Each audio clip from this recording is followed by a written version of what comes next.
Welcome to Burlap Teachers. Enjoy the video.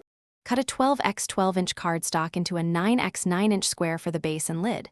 That gives you enough margin to score and trim precisely.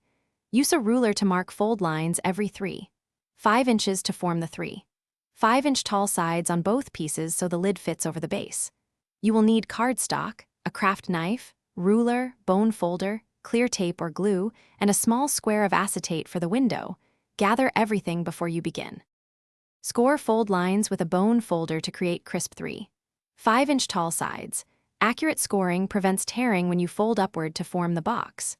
Trim small 1/2-inch tabs at each corner to form glue flaps for the base and lid. Cut diagonal relief cuts so the corners fold cleanly.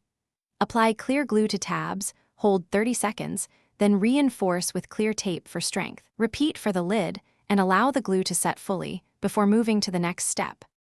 Attach a 3-inch square of acetate to the lid interior for a clear window. Trim flush and secure with double-sided tape so the seal is neat. Make a cupcake insert with 12 5-inch diameter holes spaced 1 inch apart on 9x 6-inch cardstock to hold standard cupcakes. Score and fold the insert edges to fit snugly into the base. Decorate lid with ribbon or stickers, then test fit 12 standard cupcakes of 5 inches each, closing the lid to ensure clearance and stability. Thanks for watching. Consider subscribing if this video helped you.